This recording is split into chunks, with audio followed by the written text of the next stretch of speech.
ज्ञानेश कुमार जी, आप अपना काम कीजिए।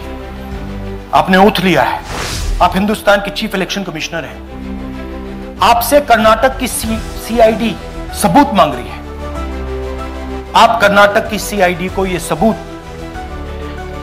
1 सप्ताह के अंदर दे दीजिए, नहीं तो पूरा हिंदुस्तान के सारे युवा इस बात को एक्सेप्ट करेंगे कि आप हिंदुस्तान के कॉन्स्टिट्यूशन, हिंदुस्तान के संविधान की हत्या में शामिल हो, हिंदुस्तान के संविधान की रक्षा नहीं कर रहे हो और वोट चोरों की आप मदद कर रहे हो।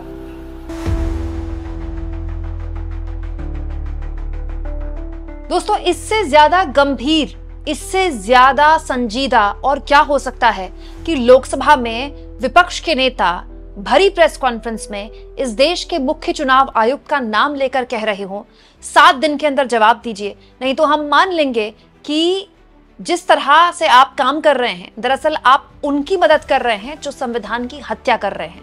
दोस्तों, राहुल गांधी की प्रेस कॉन्फ्रेंस के बाद धड़ाधड़ मीडिया में राहुल गांधी की प्रेस कॉन्फ्रेंस को सिरे से खारिज करने का सिलसिला शुरू हो चुका है। न्यूज चैनल्स ने खबर दिखाना भी बंद कर दिया, अपनी खबरों पे आ गए चैनल वाले और साफ तौर पर चुनाव आयोग के 4 पॉइंट्स पर आकर टिक गए कि चुनाव आयोग ने इसको बेबुनियाद बताया। बात खत्म। मतलब अजीबोगरीब माहौल में हम जी रहे हैं दोस्तों कि इस देश की चुनावी प्रक्रिया पर, चुनाव आयोग पर सवाल खड़े करे जा रहे हैं और बस चुनाव आयोग 4 पॉइंट्स की अपनी इस सफाई से, ये देख लीजिए चुनाव आयोग की सफाई है, ये 4 पॉइंट्स की अपनी इस सफाई से कन्नी काट रहा है बस। मतलब इतने बम्बार्डमेंट वाले आरोप लगाए राहुल गांधी ने और चुनाव आयोग का जवाब क्या है ये। दोस्तों, चुनाव आयोग के जवाब पर क्या बोले वरिष्ठ पत्रकार रवीश कुमार, मुकेश कुमार और दोस्तों राजदीप सरदेसाई क्या बोले, सब कुछ मैं आपको तफसील से बताऊंगी जल्दी। दोस्तों, चुनाव आयोग पर राहुल गांधी ने विस्फोटक खुलासा किया है ये कहते हुए कि चुनाव आयोग में जो वोट चोरी और मतलब वोटों का जो एडिशन का मामला है और जो वोट हटाए जा रहे हैं, दरअसल ये मैनुअली नहीं हो रहा, ये एक सॉफ्टवेयर तरीके से हो रहा है।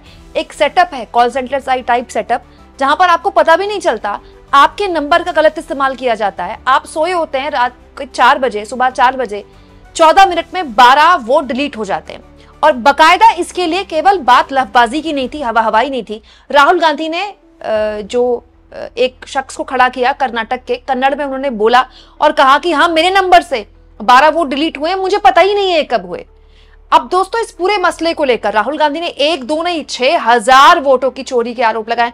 बकायदा ये फोटो जो आप देख रहे हैं ना, पूरा रजिस्टर, हर बार की तरह इस बार भी रजिस्टर लेके आए थे कि देखिए, ये देखिए, बकायदा ये दिखाते हुए राहुल गांधी ने कहा कि ये पूरा पोथड़ा है चुनाव आयोग के खिलाफ उनके पास। अब इस पूरे मसले को लेकर दोस्तों चुनाव आयोग का जवाब आया। ये चुनाव आयोग का 4 पॉइंट्स का जवाब, जिस पर वरिष्ठ पत्रकार कैसे बरसे हैं चुनाव आयोग पर, मैं आगे आपको बताऊंगी, लेकिन पहले जवाब सुन लीजिए। एक, पहली बार राहुल गांधी की सारी बातों को दरकिनार कर दिया गया, बेसलेस, निराधार कह दिया गया। दूसरा, कह दिया गया कि no deletion of any vote can be done online by any member of the public. किसी भी आदमी का डिलीशन ऑनलाइन हो ही नहीं सकता, किसी भी आदमी का नाम आप ऑनलाइन डिलीट नहीं कर सकते। तो नहीं कर सकते तो हो रहा है ना, ये तो आपकी नियम और आधार कह रहे हैं। नहीं कर सकते कह देने से हो जाएगा? राहुल गांधी वही तो कह रहे हैं कि हुआ है, बकायदा सुबह 4 बजे हुआ है, 12 वोट डिलीट हुए 14 मिनट के अंदर। तीसरी बात चुनाव आयोग ने कही, no deletion can take place without giving an opportunity by heard affected person. जिसका नाम डिलीट हो रहा है उससे पूछे बिना डिलीट हो ही नहीं सकता उसका नाम। चौथी बात यहां पर लिखी गई है चुनाव आयोग द्वारा कि 2023 में इस पूरे मसले को लेकर तो अलंट विधानसभा जिसका जिक्र किया राहुल गांधी ने, उस पर चुनाव आयोग खुद ही जांच कर रहा है। तो 2023 निकल गया, 24 निकल गया, 25 सितंबर में आ गए, कहां गई वो जांच? इसी मामले को लेकर तो राहुल गांधी ने बोला कि भाई सीआईडी 18 चिट्ठियां आपको लिख चुकी है, आपके कर्नाटक के जो चुनाव आयुक्त हैं वो आपको चिट्ठी लिख चुके हैं, आप सहयोग क्यों नहीं कर रहे? जांच में पाया क्या आपने? और चौथा, as per record Aland assembly constituency was won by BJP in 2018 and 2013 में बीआर पाटिल। मतलब कहने का क्या मतलब है इससे कि जो कॉन्स्टिट्यूएंसी जिसके आरोप लगा रहे हैं राहुल गांधी, उस कॉन्स्टिट्यूएंसी में तो कांग्रेस पार्टी जीती थी। अरे कांग्रेस पार्टी जीती हो, कांग्रेस पार्टी हारी हो, इससे मतलब ही नहीं बनता ना। मतलब यह है कि वोटों का घालमेल हो रहा है ना। ये सवाल है ही नहीं कि कौन जीता है कौन हार रहा है। अगर एक वोट पे इधर उधर का हो रहा है तो ये ज्यादा इंपॉर्टेंट है चुनाव आयोग के लिए, या फिर ये इंपॉर्टेंट है कि चलो यहाँ कांग्रेस पार्टी जीत गई तो छोड़ दो। मतलब ये बात बोलने का औचित्य देखिए आप, क्या औचित्य है इस बात को यहाँ पर बोलने का। इन 4 पॉइंट्स के जरिए दोस्तों न्यूज चैनल्स को हेडलाइन तो दी जा सकती है, लेकिन जिन सवालों के जवाब मांगे गए उन सवालों के जवाब नहीं मिले। दोस्तों सबसे बड़ा सवाल तो जब से मैंने प्रेस कॉन्फ्रेंस देखी मेरे मन में आ गया कि ऐसे किसी के फोन का इस्तेमाल कैसे हो सकता है। दोस्तों इसी को लेकर सीआईडी जांच की मांग कर रही है ना कि हमें आईपी एड्रेस दीजिए। ऐसे तो किसी के भी फोन का इस्तेमाल हो जाएगा, मतलब ये तो आपकी प्राइवेसी का हद दर्जे का खुलेआम उल्लंघन है। रवीश कुमार ने यही बात पकड़ी। उन्होंने कहा, तो क्या अब मुख्य चुनाव आयोग ज्ञानेश कुमार उन फोन नंबरों की प्राइवेसी की रक्षा करेंगे जिनसे किसी वोटर के नाम कटवाने के आवेदन किए गए? क्या वे सारे फोन नंबर मम्मी, सिस्टर या बेटियों के हैं? जिस तरह से ज्ञानेश कुमार प्राइवेसी के रक्षक बनकर उभर रहे हैं, उनके पद का नाम बदल देना चाहिए, भारत के मुख्य प्राइवेसी आयुक्त कर देना चाहिए।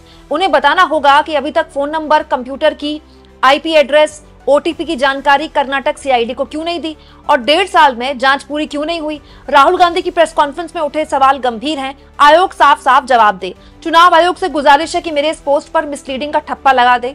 कुछ दिन में वोट चोर ये ठप्पा भी खुद से लगाने लग जाएंगे। भारत में सिग्नेचर और स्टैंप की नकल आसानी से बन जाती है। दोस्तों ये कटाक्ष किया है रवीश कुमार ने, क्योंकि रवीश कुमार के एक पोस्ट पर चुनाव आयोग ने मिसलीडिंग का ठप्पा लगाया था। इनफैक्ट राहुल गांधी ने जो आज प्रेस कॉन्फ्रेंस की, प्रेस कॉन्फ्रेंस खत्म होने के बाद ही चुनाव आयोग ने राहुल गांधी की प्रेस कॉन्फ्रेंस पर मिसलीडिंग का ठप्पा लगा दिया, तुरंत से पहले, फौरन से पहले, बिना देरी करे। मतलब जितनी जल्दी चुनाव आयोग मिसलीडिंग का ठप्पा लगाने में लगाता है खुद पर उठ रहे सवालों का, उससे उतना वक्त अगर इन सवालों के कॉन्क्रीट जवाब मिल जाते तो देश में चुनाव आयोग की साख इतनी ना गिरती। दोस्तों राजदीप सरदेसाई ने भी इस पूरे मामले में अपनी बात बोली है। राजदीप सरदेसाई कहते हैं, अगर छुपाने को कुछ नहीं तो चुनाव आयोग ने कर्नाटक सीआईडी द्वारा 18 अलग अलग मौकों पर मांगी गई जानकारी क्यों नहीं दी? प्रेस कॉन्फ्रेंस में कुछ खास लोगों ने कैसे दावा किया कि उनके नाम का दुरुपयोग करके नाम हटाए गए, जबकि उन्हें उस व्यक्ति की जानकारी नहीं थी जिसके नाम कथित तौर पर हटाए गए? क्या वे लोग झूठ बोल रहे हैं? क्या चुनाव आयोग के लिए बेहतर नहीं होगा कि वे समयबद्ध जांच का आदेश दे और मामले को हमेशा के लिए सुलझा ले? कितनी अजीब बात है। राहुल गांधी की दूसरी प्रेस कॉन्फ्रेंस है, पहले मामले में भी जांच नहीं बिठाई, हलफनामा पर अटके रहे। अब इस बार तो पता नहीं हलफनामा मांगेगे कि नहीं मांगेगे। वहीं दोस्तों मुकेश कुमार, सत्य हिंदी के संपादक और वरिष्ठ पत्रकार मुकेश कुमार ने भी मामले में अपनी राय देते हुए कहा है, जैसा कि संभावना थी ज्ञानेश कुमार सवालों के सीधे जवाब नहीं दे रहे हैं क्योंकि वे दे भी नहीं सकते। वे गहरे धसे हुए हैं, इसलिए जवाब देने की औपचारिकता कर रहे हैं बस।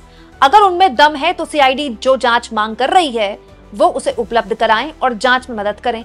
अगर वो ऐसा नहीं करते तो इसका मतलब है कि चोरी को छुपा रहे हैं, वोट चोरों की रक्षा कर रहे हैं। वहीं दूसरी ओर चुनाव आयोग पर उठे सवालों के जवाब देने के लिए जिस तरह से बीजेपी सामने आई है, इस पर पत्रकार आशुतोष कहते हैं, राहुल गांधी ने अपनी प्रेस कॉन्फ्रेंस में बीजेपी का नाम नहीं लिया तो फिर बीजेपी क्यों राहुल गांधी पर हमले कर रही है?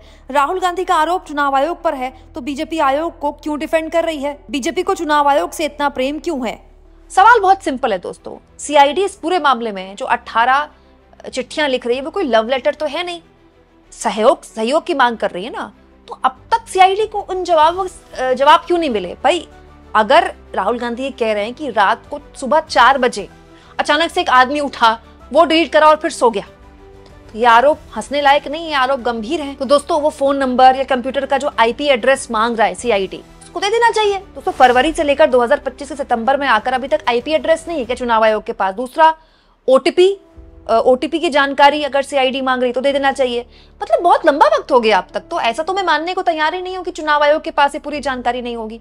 उसके बावजूद भी ये मामला अगर लटकाया जा रहा है, भटकाया जा रहा है, तो सिर्फ इसको 4 पॉइंट्स में लिखकर कह देना कि राहुल गांधी के आरोप निराधार हैं, उनकी प्रेस कॉन्फ्रेंस पर मिसलीडिंग लगा देना, इससे काम नहीं चलेगा।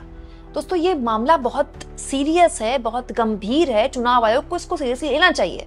बट पॉइंट ये है कि चुनाव आयोग खुद मजबूर है। ऐसा लगता है कि ज्ञानेश कुमार खुद फंस गए। वो क्या जवाब देंगे? उनकी माताओं बहनों टाइप की बात तक तो उसका मजाक उड़ाया जा रहा है।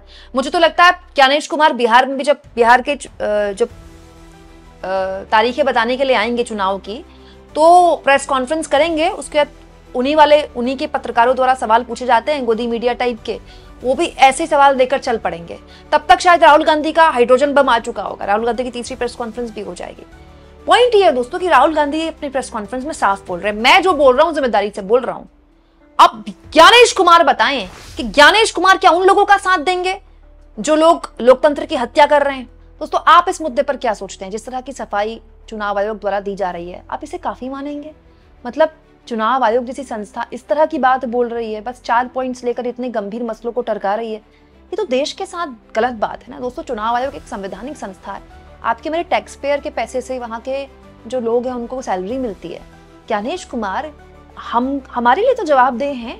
हमारे मन में अगर कोई सवाल है तो उसका जवाब तो ज्ञानेश कुमार को देना पड़ेगा ना। ये लड़ाई भले दोस्तों राहुल गांधी वर्सेस ज्ञानेश कुमार लग रही हो, लेकिन ये लड़ाई ज्ञानेश कुमार किसी के साथ नहीं लड़ रहे हैं। ज्ञानेश कुमार दरअसल हमसे उनका सीधा राब्ता है, और प्रॉब्लम ये है कि हमारे मन में अगर कोई शक है तो ज्ञानेश कुमार उसको एड्रेस करने में नाकाम रहे, और ये उनकी सबसे बड़ी नाकामी है।